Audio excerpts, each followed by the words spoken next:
¿verdad?, que todos podemos conocer que la normativa actual que regula los estudios graduados está cobijada en la certificación 95 2019-2020 del Senado Académico. Esta certificación comenzó, ¿verdad?, o cobija a todos los estudiantes admitidos a partir de agosto 2020. Así que vamos a estar hablando de esta certificación. Todo comienza con las admisiones. Así que nuestra normativa, ¿verdad?, presenta unas estipulaciones bajo el tema de las admisiones. Y lo primero es que establece los requisitos o los tipos de admisiones, perdón, que se otorgan a nivel graduado. Y es la admisión regular. Esa es que el estudiante entra sin ningún tipo de problema ni condición, cumple con todos los requisitos al programa y se le concede una admisión regular. Están las admisiones condicionadas, que son aquellas que el estudiante debe algún documento, debe completar algún curso, ¿verdad?, para poder entrar al área de estudio, o cualquier otra condición que el programa en la evaluación de ese estudiante entienda necesario para que el estudiante pues tome, ¿verdad?, una vez admitido al programa. ¿Qué pasa con las admisiones condicionadas? Que si es un estudiante internacional, lamentablemente por aspectos de visa, una admisión condicionada no le permite a ese estudiante poder, ¿verdad?, entrar al país a estudiar con nosotros. Así que las admisiones condicionadas, pues prácticamente no es una opción para los estudiantes internacionales. Y estudiantes con admisiones condicionadas, pues también a veces se ven limitados en poder participar de algunas ayudas económicas. Por otra parte, están las admisiones diferidas. Estas admisiones diferidas surgen cuando el estudiante, ¿verdad?, interesado a un programa específico solicita su admisión, el programa evalúa, decide que cumple con todos los requisitos, le concede la admisión. Sin embargo, por alguna razón, ese estudiante no puede comenzar en esa sesión académica, pues el estudiante le consulta al programa si en efecto puede llevar una admisión diferida, lo que significa que esa admisión no se entra en vigor en esa sesión académica, sino en una próxima, ¿verdad? Dependiendo del programa, si admiten en cada sesión académica o si lo hacen al año. Por ejemplo, si hay un programa que el estudiante fue admitido para agosto, en esa sesión académica de agosto a diciembre el estudiante no va a poder estar con nosotros, pero ese programa sí admite en enero, pues ese estudiante tiene la oportunidad, ¿verdad?, si así el programa lo acepta, de entonces mover esa admisión para enero. ¿No está corriendo la presentación? Pues no sé. Se ve en la Allá portada. ¿se ve más que la portada? ¿No está corriendo la presentación? No, la primera parte. Sí. Ay, qué pena. Vamos entonces a ver. A ver, ahí cambió. Ahora sí. Ahora Sí. cambió. Sí. Bueno, pues entonces, déjenme ver si la quito de modo de presentación. No está en modo de presentación. Estaba regular. No estaba en modo de presentación. No. Vamos a ver ahora. ¿Ahora ustedes la ven en modo de presentación? Todavía no. Entiendo que no sé si está cargando o algo así. Bueno. Pero no se ve en modo de presentación. Bueno, pues Ahora sí. Se fue. Exacto, pues entonces no hay problema. Lo dejamos en esta versión y no tengo ningún tipo de inconveniente. Y si ustedes pues lo ven, pues mejor todavía. Les compartía sobre las admisiones diferidas que los estudiantes, si no pueden llegar en ese agosto y lo consultan con el programa y el programa decide acoger, ¿verdad?, esa solicitud, pues entonces se procede a otorgar una admisión diferida. Esta puede ser de un semestre o de un año. Así que si ese programa admite en enero y el estudiante puede llegar en enero, pues se le puede entonces conceder para que empiece en enero. Si no, pues entonces empezar en agosto. Lo importante es que esa admisión diferida solamente se puede hacer por un año. Así que están también las readmisiones. Y eso es cuando un estudiante, pues, por alguna razón, dejó de estudiar con nosotros y quiere retomar sus estudios, pues entonces completa una solicitud de readmisión. Y algo que también establece nuestra normativa graduada es que esos estudiantes con diversidad funcional que están en proceso de solicitar admisión, pues tienen derecho a solicitar acomodo razonable. Ya ese acomodo razonable, dependiendo de la condición y el programa que esté solicitando, es quien entonces, ¿verdad?, atiende esa petición de acomodo. Continúo. ¿Ven esa pantalla? La plantilla de convalidaciones. Sí. ¿Se ve? Ok, pues perfecto. Así que otra de las disposiciones que se presentan, ¿verdad?, en estos procesos de admisión son las convalidaciones de los créditos de algunos estudiantes que tal vez vienen de otras instituciones. ¿Verdad? A nivel graduado no existen las transferencias, sino que existen admisiones nuevas. Sin embargo, la normativa permite, ¿verdad?, contemplar ese estudiantado que viene de otra institución y ya establece que se puede convalidar una tercera parte de los cursos tomados fuera de la institución, siempre y cuando esos hayan sido calificados con B o más en un periodo no mayor de 5 años previo a llegar a esta admisión, ¿verdad? Esto no pueden haber sido acreditados para otro grado inferior. Así que eso es lo que, ¿verdad?, establece nuestra normativa graduada en este proceso de admisión.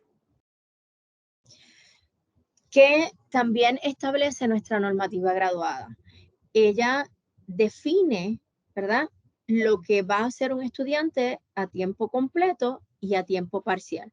Así que nuestra normativa establece que un estudiante a tiempo completo, ¿verdad?, es aquel que lleva 8 créditos por semestre. Y es lo que se conoce como esa tarea académica regular, la carga académica completa, estudiante regular, estudiante a tiempo completo o aquel que tiene una matrícula regular. Y esto es importante porque muchas veces las ayudas económicas dependen de la carga académica que lleve ese estudiante. Por otra parte, ¿verdad?, están los de tiempo parcial. Y nuestra normativa indica que ese estudiante a tiempo parcial se constituye aquel que lleva menos de 8 créditos al semestre, pero con un mínimo de 12 créditos al año, ¿verdad?, aprobado. Esto un poco para permitir que ese estudiante pues pueda cumplir con el tiempo que se establece. Así que el estudiante de tiempo parcial le van a escuchar como estudiante a tiempo parcial o con matrícula irregular para propósitos de progreso académico y su elegibilidad para asistencia económica, ¿verdad? Y esto ya entonces establecen los fondos de título 4 del Departamento de Educación Federal. Como les mencioné, ¿verdad?, que el término de tarea a tiempo completo o tiempo parcial incide en el tiempo al grado que ya nuestra normativa establece para esos estudiantes, sea a nivel de maestría, sea a nivel doctoral, si están entonces definidos como estudiantes de tiempo completo o de tarea parcial, tomando en consideración la cantidad de créditos que tiene ese grado que el estudiante está realizando. Así que es bien importante que ustedes conozcan esto, porque de ahí se toman entonces también otras acciones que voy a mencionar más adelante. Pero prácticamente una maestría, nuestra institución, ¿verdad?, y que tiene 30 créditos, se establece 4 años. Si el estudiante está a tiempo parcial, pues añade un año más. Si la maestría es más de 30 créditos, pues entonces nosotros otorgamos 5 años y si es a tarea parcial, un año adicional. Sin embargo, los doctorados ya establecemos que son 7 años si ese estudiante está a tiempo completo y 8 años si es a tarea parcial. El cálculo de ese tiempo al grado se establece una vez el estudiante matricula el primer curso, ¿verdad?, de nivel graduado que se le va a adjudicar dentro de su secuencia curricular. Esto es bien importante que ustedes lo conozcan. Porque, ¿qué sucede? Cuando ese estudiante tiene que pausar, nosotros tenemos el recurso de licencia de estudio Pero si ese estudiante está excedido en ese tiempo que ya nosotros otorgamos, pues entonces está el recurso de las prórrogas de estudio. Así que la licencia de estudio es el recurso que nosotros disponemos en normativa para aquel estudiante que presenta alguna situación de salud, alguna situación de familiar o por asuntos de trabajo, alguna otra oportunidad de internado a nivel académico que ellos quieren aprovechar, pero entonces no quieren dejar sus estudios, pues ese estudiante puede tomar esa licencia, ¿verdad? Solicitándola a su programa graduado. Y el programa graduado lo avala y lo eleva a nuestra consideración para nosotros, en efecto, poder conceder esa licencia. ¿Qué hace la licencia? La licencia otorga un periodo fuera de la institución, ya sea por un semestre o un año académico, ¿verdad? Donde el tiempo al grado se detiene. Ese periodo que está autorizado bajo licencia no va a contabilizarse para que ese estudiante pueda realizar esas acciones por las cuales solicitó la licencia y entonces, ¿verdad? Pueda retomar. La licencia de estudio le garantiza al estudiante su espacio como admitido al programa graduado en el que está. Y es importante que se conozca que un estudiante bajo licencia de estudio no puede realizar ninguna tarea académica, solo aquellos trabajos que quedaron tal vez en una nota incompleta dentro de un curso. Es lo único que se pudiera trabajar, pero no así. Se supone que entonces, una vez se inserta nuevamente el estudiante a su programa graduado, pues pueda entonces remover incompleto si es que llevara el incompleto.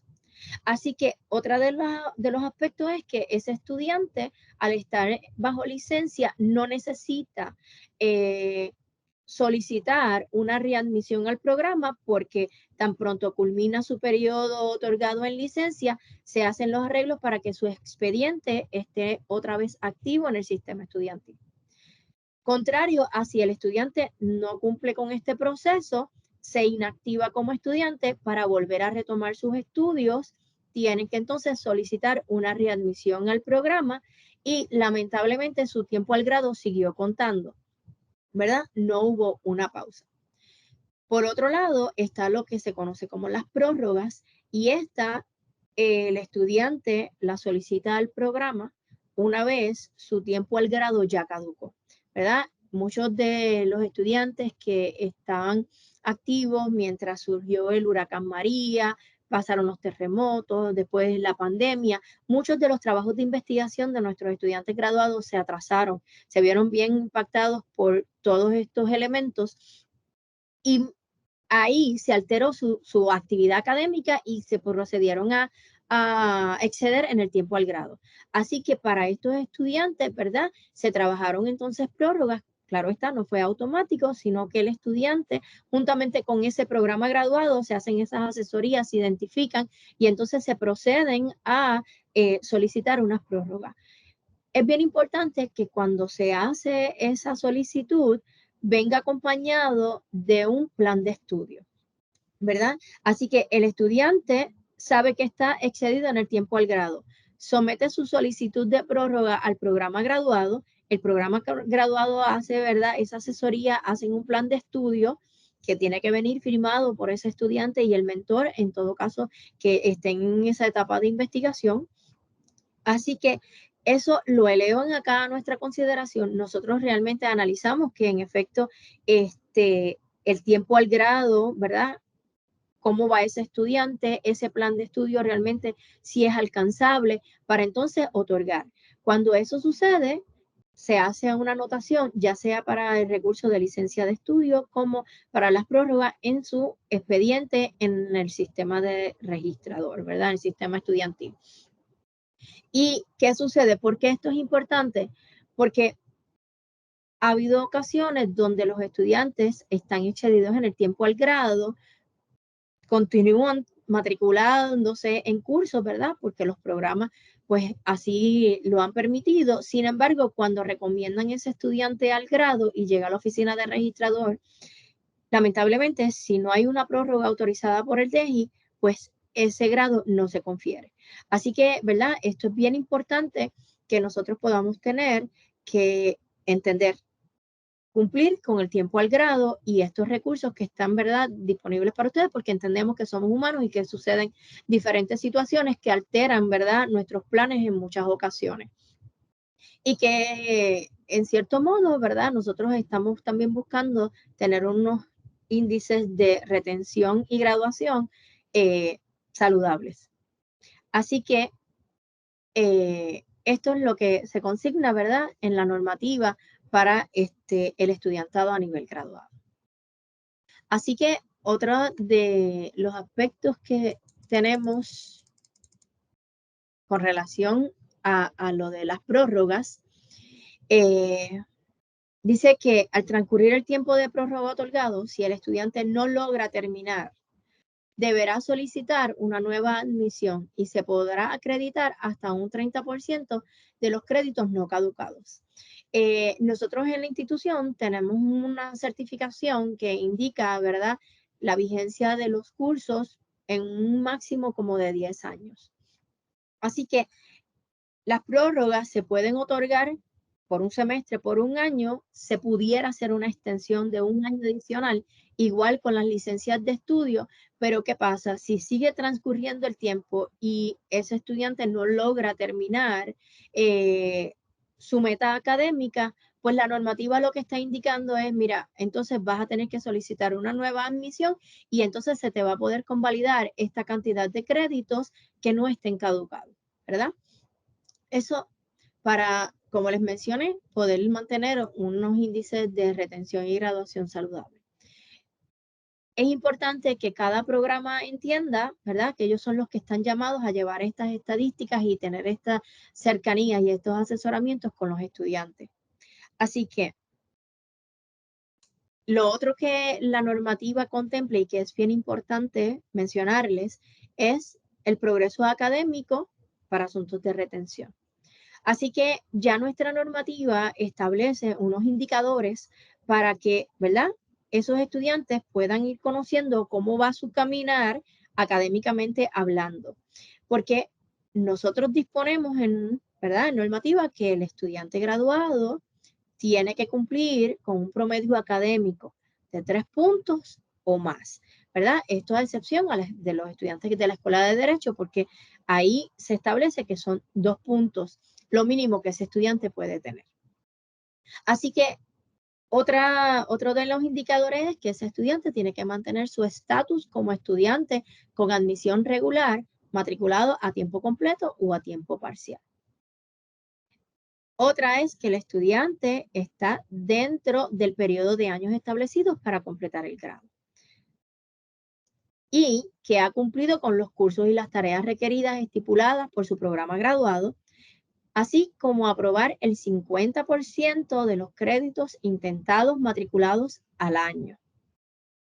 Cada escuela o programa establece junto al estudiante un plan de estudio individual y cada escuela o programa establece un procedimiento uniforme de asesoría académica para análisis, alerta y monitoreo, ¿verdad? Así que se supone que los estudiantes procedan a ir a sus programas graduados para tener esas asesorías académicas, así como los programas, ¿verdad?, poder elaborar un plan de poder cumplir con esas asesorías para los estudiantes.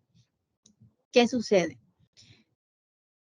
Que cuando un estudiante no cumple con el progreso académico, según los indicadores establecidos en la normativa graduada, eso incide en las ayudas económicas a nivel federal que el estudiante quiere participar, ¿verdad? A nivel graduado, sabemos que el principal recurso de fuente económica bajo el Departamento de Educación Federal son los préstamos estudiantiles. Así que la normativa graduada establece la constitución de un comité para poder evaluar los casos de los estudiantes que no cumplen con el progreso académico, que tienen unas causales mitigantes, que se quieren someter a un proceso, ¿verdad?, de revisión de su progreso académico. El comité, según la normativa, se establece por el decano asociado del DEGI, el coordinador o decano de asuntos estudiantiles, un representante de servicios médicos, un representante de la oficina de servicio a personas, estudiantes con impedimento y un psicólogo clínico o consejero profesional licenciado. Así que ese es el comité que va a evaluar, ¿verdad?, esas peticiones de revisión. Este comité tiene la encomienda, ¿verdad?, de atender esas solicitudes de revisión de progreso académico de los estudiantes graduados que perdieron esa elegibilidad para poder así participar de ayudas económicas y que a su vez surgieron situaciones atenuantes o especiales, ¿verdad? Y es importante que cuando ese estudiante se somete a ese proceso debe presentar evidencia. En nuestro portal web, nosotros bajo el área estudiantil tenemos una sección donde se establece, ¿verdad?, un poco más de información sobre este proceso de revisión de progreso académico y las causales mitigantes que se pueden tomar en consideración para que un estudiante pueda someterse a este proceso y, ¿verdad?, y que sea un poco más efectivo. Entre ellas están una enfermedad, una condición de salud severa, ¿verdad?, que se agudizó, un divorcio, un desalojo, una situación económica extrema, ¿verdad?, eh, donde hay una evidencia legales o de los espacios, ¿verdad?, una situación de salud y ahí tienes la evidencia médica de un tratamiento que afectó su desempeño académico en ese periodo que usted no cumplió con el progreso académico. Es importante mencionar que el progreso académico se evalúa una vez al año, ¿verdad? Y para asuntos de ayuda económica se evalúa, ¿verdad? O los estudiantes reciben una notificación antes de agosto respondiendo al desempeño académico del año anterior. Así que aquí les quiero presentar, ¿verdad?, un poco el proceso para esto,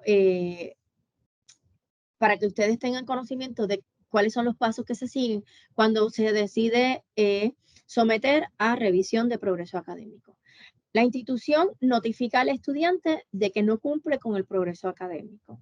Así que el estudiante procede a solicitar revisión bajo la Oficina de Asistencia Económica, es que está esa solicitud.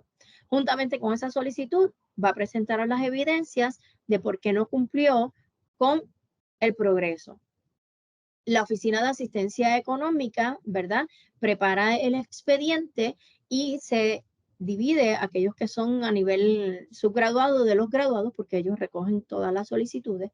Los que son del nivel graduado lo refiere a nuestro decanato y nosotros procedemos entonces a registrar ese expediente y remitir al programa graduado al cual el estudiante está adscrito, para que allí el programa graduado pueda, ¿verdad?,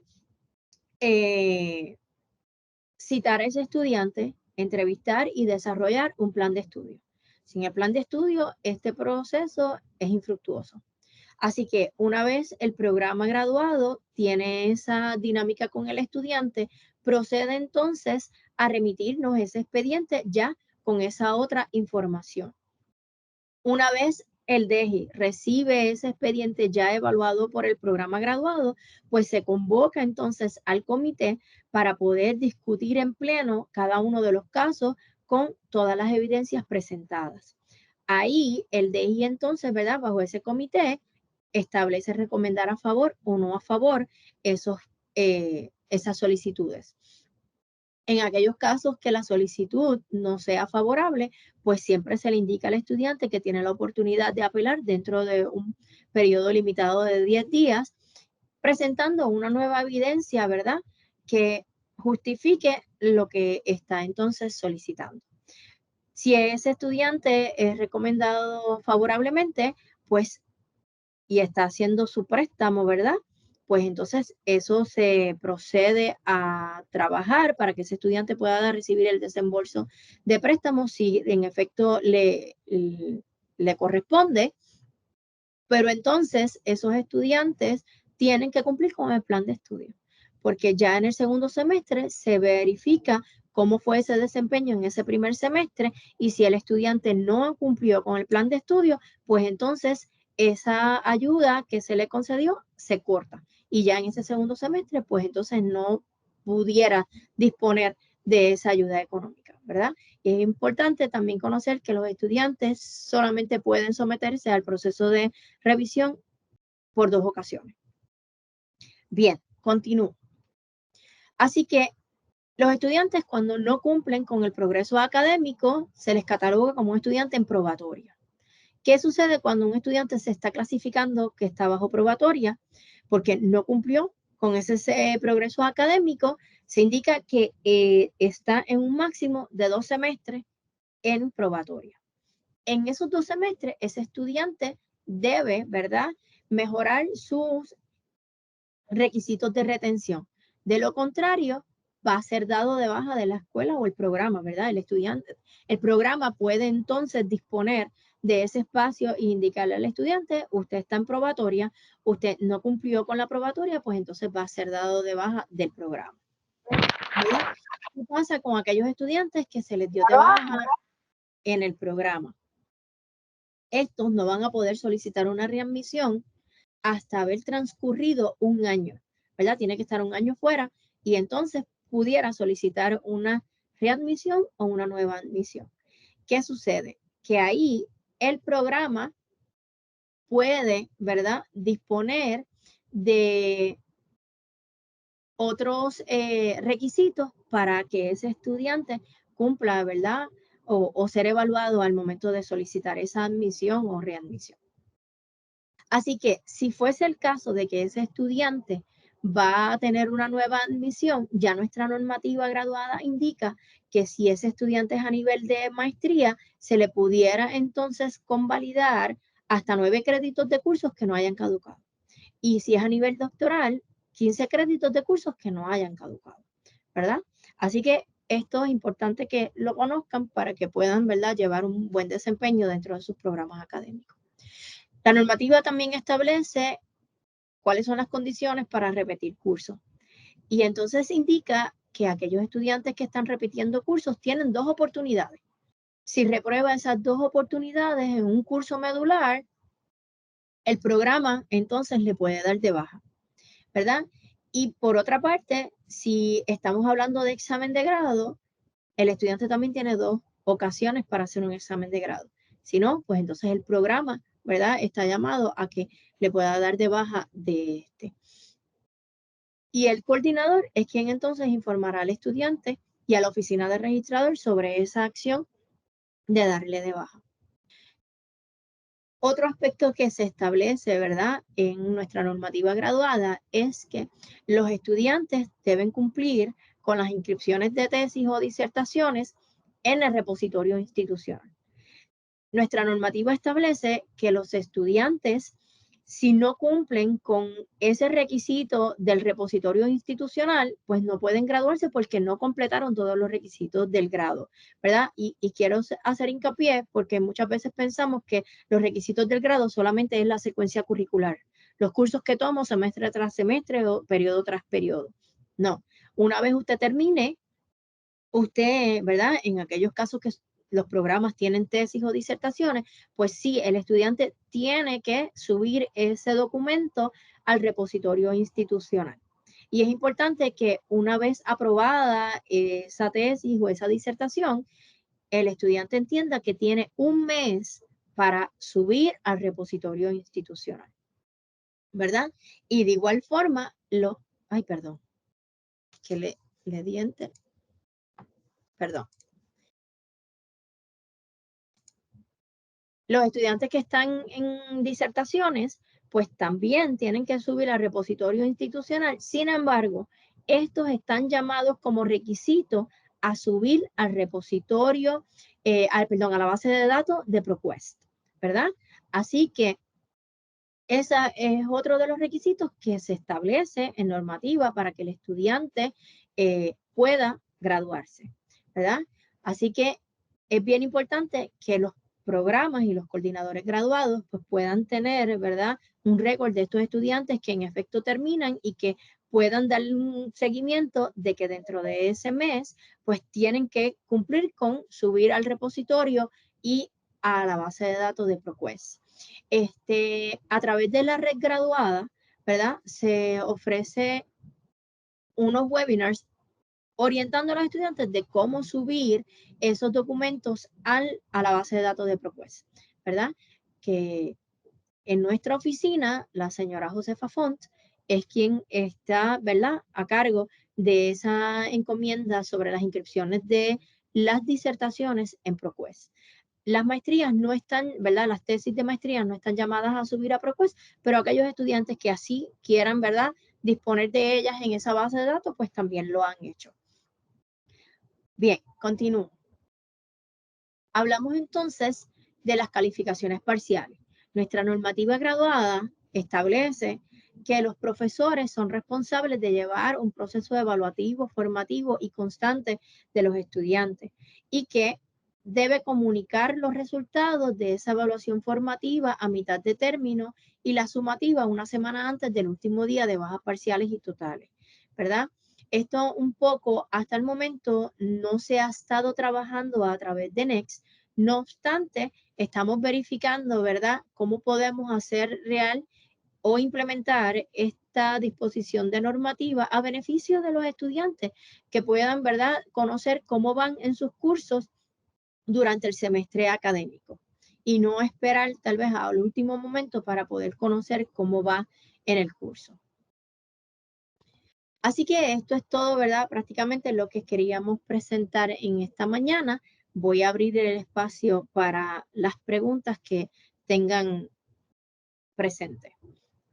No sé si el muchacho del SEA nos va a colaborar en esta acción. ¿Cómo trabajamos las preguntas?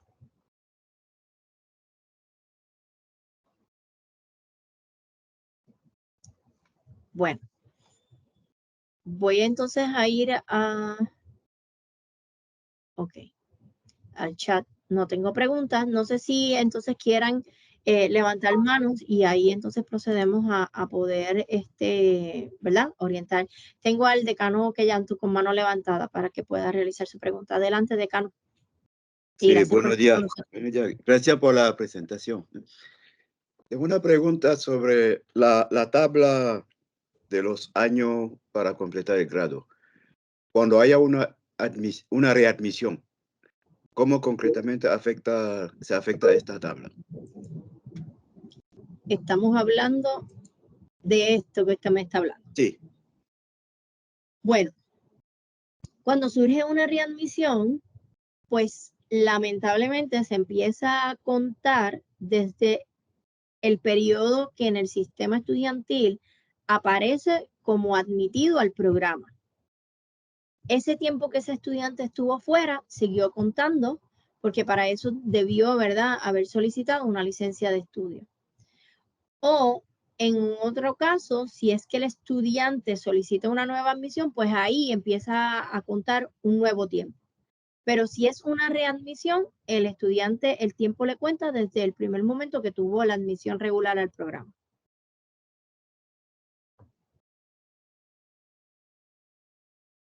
muchas gracias. Bien. ¿Hay alguna otra pregunta? Alguien escribió en el chat, ¿nos Sí. puede facilitar la información mediante correo electrónico? No sé si se refiere a la presentación, si fuese el caso, sí se le estará enviando, ¿verdad?, la presentación por correo. ¿Sí? ¿Alguna otra pregunta?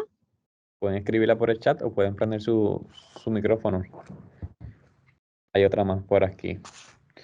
Dice, saludos, gracias decana por toda la información. Quería preguntar con relación a la cantidad de créditos para completar el grado de maestría, si el programa tiene 33 créditos, tiene 5 años.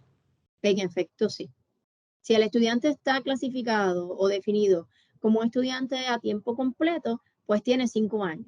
Si el comportamiento del estudiante, que es la manera como, ¿verdad?, definimos si es a tiempo completo o parcial, es por la cantidad de créditos que tiene matriculado semestre tras semestre, pues entonces ahí, si fuera a tiempo parcial, pues tiene un año más.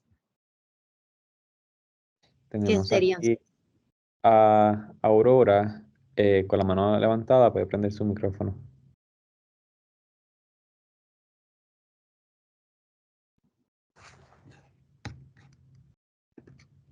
Dice Hay Se la pregunta en el chat. Sí, dice, hay un número determinado de créditos que tiene que aprobar un estudiante. Cuando estamos hablando del estudiante que está en probatoria. No, yo me refiero a para determinar progreso académico.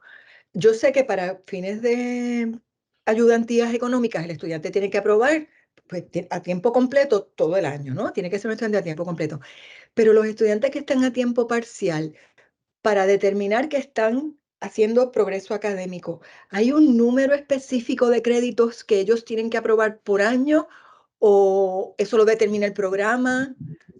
No, se supone que un estudiante, si no tiene el mínimo de 8 créditos por semestre, que lo define como tiempo completo, y está a tiempo parcial, puede hacer una combinación de créditos por semestre. No obstante, se supone que al finalizar el año debe cumplir con un mínimo de 12 créditos. Eso establece nuestra normativa graduada como uno de los indicadores de progreso académico. Ok, o sea que tiene que los que están a tiempo parcial, ¿verdad? No los que están a tiempo completo, los que están a tiempo parcial tienen que sumar 12 créditos por año. Exacto. ¿Eso incluye los veranos? Por ejemplo, un estudiante podría tomar un curso en verano. Sí, la sesión académica incluye los veranos. Y para ayudas económicas se supone que se debe incorporar los veranos también. Ok, muchas gracias, decana. Bien, buen día. ¿Alguna otra pregunta? Tenemos tres manos levantadas. Tenemos primero a Vivian. Si desea puede Vivian prender el micrófono. Iglesia.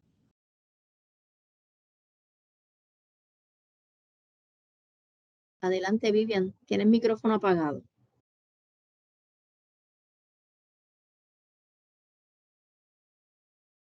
Si no, pues pasamos con la próxima.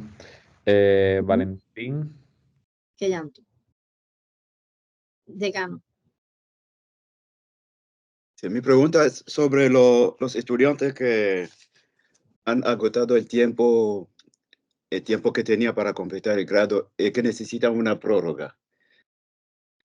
Algunos de estos estudiantes se matriculan, el sistema de matrícula no, digamos, no impide que se matriculen. ¿Hay una manera para poder hacer un control a partir de ahí? Bueno, lo ideal sería que se pudieran adjudicar, ¿verdad?, esas restricciones para tener un poco más de control sobre esos estudiantes que están excedidos en el tiempo al grado y que, ¿verdad?, pueda mediar lo de la prórroga un poco para tener, ¿verdad?, crear conciencia de que, mira, tú como estudiante graduado tienes un tiempo para terminar, necesitas crear conciencia sobre esto y aunar esfuerzos para que puedas cumplir dentro del tiempo establecido. Sin embargo, ¿verdad?, a veces los programas no necesariamente llevan ese registro ni tampoco ayudan a mantener ese control, porque pudieran, ¿verdad?, desarrollarse algún tipo de restricción, pero lamentablemente han surgido de que siguen dándole entonces esa oportunidad. Así que a nivel de sistema estudiantil, bajo el mecanismo que utilicen para matricular a los estudiantes, pues no está habiendo ese tipo de control. Establecer la restricción de un hold flag a aquellos estudiantes que cuando el registrador hace como que un análisis automatizado de los estudiantes que no cumplen con el progreso académico, pues habría que ver, ¿verdad? O cada programa tendría que tener una persona para que pudiera entonces liberar esos hold flag de esos estudiantes que por alguna razón cuando se hace este análisis automatizado entran muchas veces o es uso, ¿verdad? Usual, que entran los estudiantes que están en las etapas de tesis y disertaciones porque su calificación es incompleto. Así que, ¿verdad? Operacionalmente está entendiendo el sistema que el estudiante no cumplió con el 50% de lo que intentó y automáticamente me lo pone en la categoría de progreso académico. Y entonces crea, ¿verdad?, otro tipo de conflicto. Pero ahí lo importante es que los programas nos ayuden a llevar ese seguimiento porque nosotros como decanato, recibimos o solicitamos a la oficina de registrador que nos establezca este listado de los estudiantes para poder así notificarles, pero nosotros los remitimos a sus programas para que ustedes también analicen y entonces, ¿verdad?, evalúen. Este estudiante no, pues entonces puedan proseguir como corresponde. Y ahí sería, ¿verdad?, un trabajo de equipo para poder entonces hacer valer lo que la normativa establece.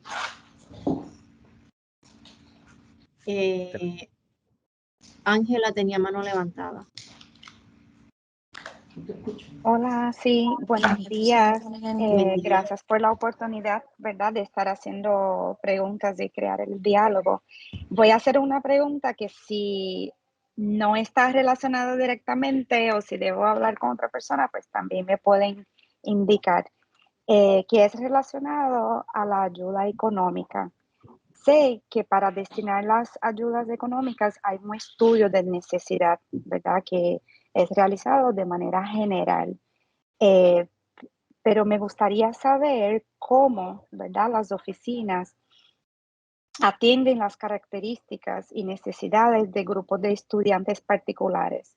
Y me refiero, ¿verdad?, como lo hemos mencionado, hay estudiantes que son internacionales, hay estudiantes que vienen desde otros pueblos de la isla, hay estudiantes que son madres y padres, o sea, hay diferentes características. Me gustaría saber si esto se lleva en consideración. Ok. Primero que nada, hay que diferenciar la ayuda económica a la que se estaría, ¿verdad?, aplicando. La ayuda económica que se trabaja a través de la Oficina de Asistencia Económica y que es la que se permite el proceso de solicitar revisión al progreso académico porque no tienen, ¿verdad?, no cumplieron con el progreso y tienen unas causales mitigantes. Estamos hablando de ayudas que se otorgan bajo el Departamento de Educación Federal, los préstamos estudiantiles, y eso está abierto para los estudiantes que tienen ciudadanía americana, ¿verdad? Fuera de eso, no le aplica esta disposición o no pueden, ¿verdad?, solicitar ayudas económicas. Las otras ayudas económicas hay que tal vez identificar cuáles son las que estamos entonces presentando, porque si nos referimos al programa de ayudantías que se corre desde nuestro decanato, eso es un programa por competencia y no por necesidad económica. Así que no se toman en consideración unos criterios económicos del estudiante, sino las competencias que el estudiante tiene conforme a la necesidad de la unidad que está reclutando.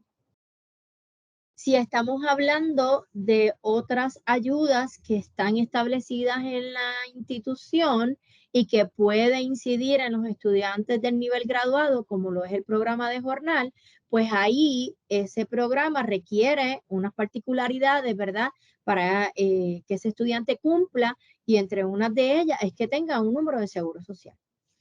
Así que, ¿verdad?, dependiendo del recurso al que se esté tratando de aplicar, pues entonces es que uno puede responder.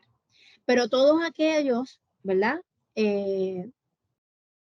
programas de beca, de ayudantía, de préstamo, pues se supone, ¿verdad?, que responden a un estimado de costos de estudio que lo establece el sistema UPR. Esa certificación sale desde la presidencia y establece para los diferentes niveles académicos un estimado de gasto para cada uno de esos estudiantes, tomando en consideración la cantidad de créditos que deben tener, ¿verdad?, por periodo, y el costo crédito que ya se establece también por certificación. Así que basado en eso es que prácticamente se desprenden esos otros beneficios. No sé si respondí un poco su pregunta. Sí, gracias. Entiendo que hay diferentes, ¿verdad?, recursos y que habría que estudiar cada recurso, a ver quién son las personas destinadas, qué oficinas, y a partir de ahí entonces responder la pregunta. Pero gracias. Sí, pero ¿verdad?, es bien claro que usted presentó como base de los elementos que se toman en consideración, pues bajo la plataforma de UPR, ¿verdad? El website de UPR es que aparece el desglose del estimado de costos de estudios para cada uno de los estudiantes, ya sea a nivel subgraduado, si están haciendo una maestría, si están haciendo un grado doctoral o si están haciendo un Juris Doctor, ¿verdad? Están desglosadas esas partidas y ahí usted ve y está el monto, que es lo que entonces se establece como necesidad económica para ese estudiante y así poder otorgar, ¿verdad?, unas ayudas en específico. No sé si Vivian ha podido conectar su micrófono para que entonces pueda hacer su pregunta. ¿Me escuchan? Sí, te escuchamos. Gracias, Ibelis. Sí, un estudiante que está cursando 10 créditos puede participar de 2 experiencias formativas, una de cátedra con laboratorio y la otra es profesional. Bueno, hay que ver, ¿verdad? Porque los estudiantes tienen capacidad de poder cumplir con eso. Presumo que te estás refiriendo a que el estudiante lleva 10 créditos durante el semestre y que está entonces teniendo 2 experiencias de 9 créditos cada una. Correcto. Una para cátedra y otra para profesional. Ok. Sí. Habría que ver, ¿verdad? Ese documento en específico, porque el programa de ayudantías es uno de retención, quiere dar apoyo económico a los estudiantes, pero no, ¿verdad? Y así poder otorgar, ¿verdad?, unas extremas, porque necesitamos que ese estudiante me cumpla con el progreso académico. Así que eso lo tendría que entonces analizar porque está teniendo 2 tipos de experiencia y hay que ver, ¿verdad?, cuál realmente es la encomienda dentro de cada una de ellas. Gracias. Bien. Igor, tiene mano levantada. Muchas gracias, doctora Acevedo. En esa línea, ¿verdad?, de la participación anterior, yo también quería preguntar, porque entiendo como estudiante graduado que la universidad pues se preocupa de que, por un lado, tengamos, ¿verdad?, ese ingreso a través del programa de ayudantías, pero que también no descuidemos la parte académica y por eso entonces la asignación de 18 horas de contacto semanal, ¿verdad? Pero entonces también, como manifestó la compañera Ángela Rodríguez, pues hay, digamos, que hacer unos clasificaciones, porque, por ejemplo, en el caso específico de los estudiantes que están matriculados en lo que es el examen de grado, pues básicamente allí no tienen carga, ¿verdad?, académica, o sea, clases como tal o cursos que llevar, y solamente están a la espera de que se les asignen las fechas para dar los exámenes o entregar los ensayos, si esto fuera lo que han elegido, ¿verdad? Entonces, Vivian ha podido conectar su... no tiene mayor disposición para poder desenvolverse en otras cosas. Entonces, no sé si sepan de la existencia, hay una certificación, la número 147 del año pasado, y allí habla sobre las tareas de los ayudantes graduados y menciona de que se puede realizar hasta 25 horas contactos haciendo una, ¿verdad?, mezcla haciendo tareas de ayudantía, así como ayudante de cátedra o la de investigación, ¿verdad?, que son 2 distintas, pero se pueden, digamos, hacer un balance y uno trabajar hasta 25 horas, ¿verdad? ¿Cómo se ha planteado eso? Ok, vamos por parte. Okay, gracias. Primero que nada, sí, en efecto está esa certificación que regula lo que en el recinto de Río Piedras se conoce como programa de experiencias académicas formativas, ¿verdad? Y aprovecho el espacio para indicar que en marzo tenemos proyectado poder ofrecer un webinar exclusivamente sobre el programa de experiencias académicas formativas, porque esa certificación que bajó a finales del año académico anterior incide y me altera. ¿Me escuchan? sí, te escuchaba en el recinto como programa de experiencias académicas formativas. Sí dispone el que se pueden hacer 2 tipos de ayudantía hasta un máximo de 25 horas. Pero, ¿qué sucede? Actualmente en nuestro recinto esa práctica se podía dar, o esa combinación de estudiantes bajo el programa de PEAF con convenios de estipendios que corren con fondos externos, que no son los fondos de PEAF que se asignan a las unidades, ¿verdad? Pero esa disposición de 25 horas está limitada a los estudiantes que no están bajo visa F1, porque los estudiantes con visa F1 durante periodo lectivo están llamados a cumplir un máximo de 20 horas en tareas on campus o trabajos dentro del recinto.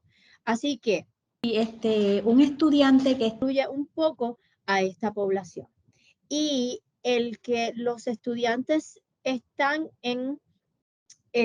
matriculados en exámenes de grado como en proyectos de tesis o disertaciones y sus continuaciones, es importante conocer que a nivel de registrador se le considera o se le da peso de carga académica completa a ese estudiante. ¿Por qué? Porque la razón principal es entender cursando 10 créditos. espacio de tiempo y queremos que se concentre solamente en ese curso o ese examen que tiene matriculado para que pueda, ¿verdad?, completar la tarea académica dentro de ese espacio. Así que eso de 25 horas, en efecto, nosotros lo llevamos a cabo, pero hacemos la combinación del programa de PEA juntamente con convenio de estipendio y se le concede a aquellos estudiantes que no son internacionales, porque entonces entraríamos en incumplimiento con su visa F1. ¿Alguien más? Alma, la doctora Alma Simonet tiene mano levantada. Tenemos como coordinadores o directores de programas una responsabilidad no solamente administrativa, sino también legal.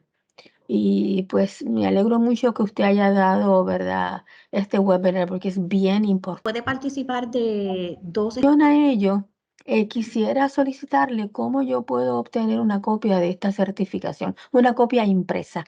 Soy de la escuela vieja que me gusta leer los documentos y La marcarlo. certificación 95, profesora, la Sí, certificación correcto. 95, no hay problema, yo se la comparto. Ok, pues muchas gracias. Sí, buen día.